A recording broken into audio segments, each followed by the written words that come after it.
2020 was a challenging year for everyone. Yet 2022 is no different. Prices of basic commodities are rising. Salaries aren't keeping up, and inflation doesn't make it better. With all that's happening in the financial world and economy, it is important for people to start saving and investing. It's important to save money to deal with difficult situations, fulfill your financial commitments, and develop a better financial future. It's imperative that you keep your money in a savings account as it gives you financial independence and security in the event of a financial crisis. You may alleviate stress by avoiding debt by conserving money. However, even though we realize the necessity of saving, we tend to spend more money in the now rather than saving for the future. Hey, what's up everyone? Capital Finance here. Yes, saving in today's time is a challenge, but it's not an impossible task. In this video, we will take a look at some strategies you can use to grow the $1,000 that's sitting in your bank account. But before we begin, grab your pen and paper and hit that like button. Wait. Do you have $1,000 in the bank? Not yet? Okay, let's look at some ways to get it. There are various ways to save $1,000 today. Here are some money-saving tips you can use. Number 1. Use cashback apps. Using cashback applications might help you save a lot of money. There are various applications that will reward you for scanning your receipts or purchasing specified things. These include Ibotta or Rakuten, Rakuten Shopkick, Receipt Hog, Checkout 51, and Dosh. Number 2. Turn off the TV, lights, and appliances. When you leave the room, turn off the lights and the television. Despite their seeming insignificance, even the tiniest costs may quickly mount up. So, before you leave the room, turn off the lights and the television. Honestly, it's that easy. Number 3. Make your own coffee. Every month, you're paying somewhere between $65 and $120 for your daily cup of joe at the drive-thru. Get a good bag of beans and a stylish travel cup before you leave. Once the coffee machine is up and running, it's time to get even with Starbucks. Number 4. Pack your daily lunch. As reported by the BLS, the average annual out-of-home food bill for Americans is $3,459, also known as dining out. To put it in perspective, if you spend $10 a day on lunch, that adds up to $50 a week, or $200 a month. Ouch! Packing a lunch really takes less time and effort than ordering takeout. Driving there, waiting, paying, picking it up, and going home to get it. Bringing leftovers or turkey sandwiches for lunch can save you $10 a day. Now, that's what we call a savings bonanza. So now that you've saved $1,000, how much money do you want to save in 30 to 40 years? 10 million? 20 million? Or 30 million? This is a difficult question to answer without looking at some data. According to the Bureau of Labor Statistics, the median personal income in 2019 was $35,855, or $71,710 for families just before the pandemic. However, let's disregard the median and instead focus on the average household income of $85,000.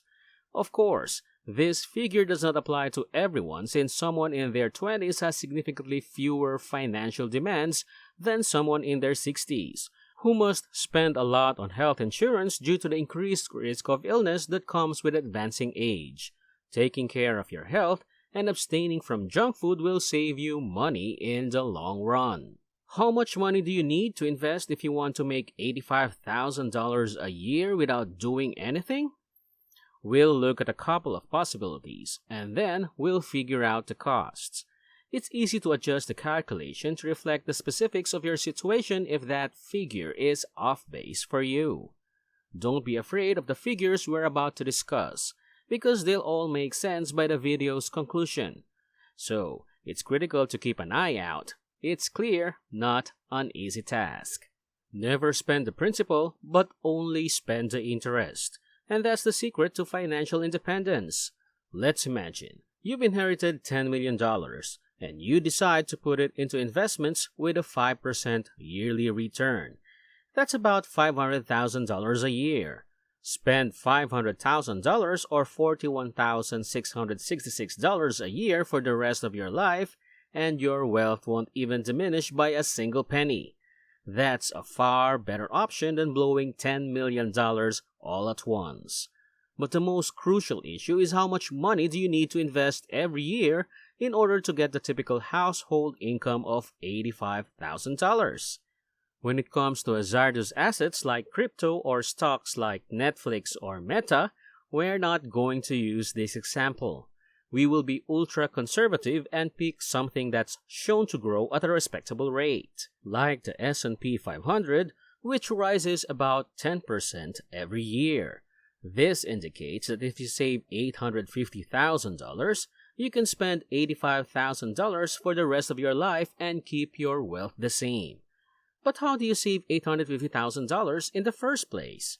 When the average household earns $85,000 or more per year, it would be tough for most individuals to maintain this level of savings for 10 consecutive years. People in their 20s may expect to make less than that on average. Here comes the magic of compound interest to the rescue. Imagine you're 21 and ready to graduate from college. You're also searching for a job, but you've saved $1,000.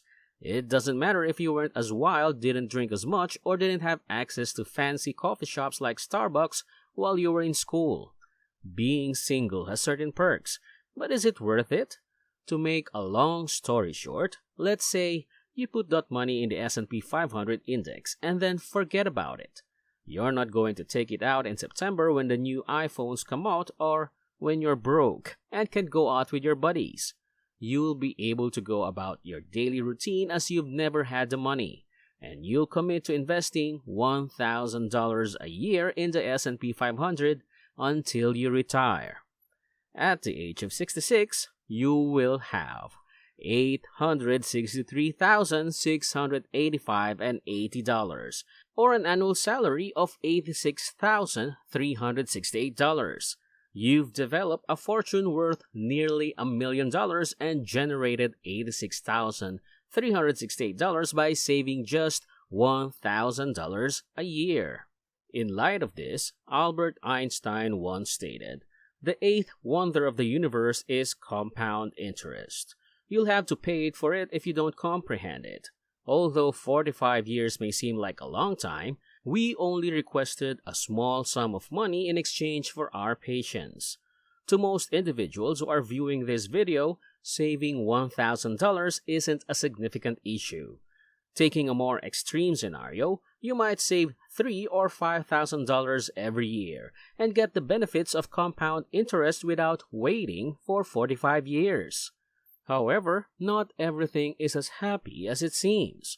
While theoretically it is conceivable to earn a 10% rate of return, things get a little trickier when it comes to practice.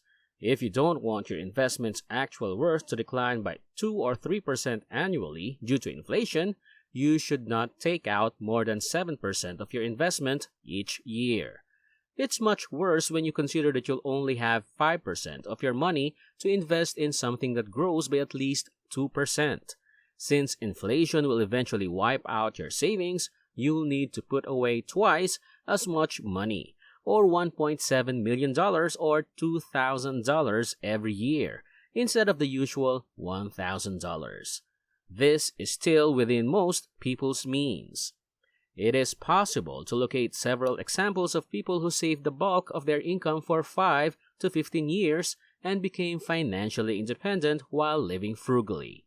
This strategy can be used as a backup plan if things don't go as planned.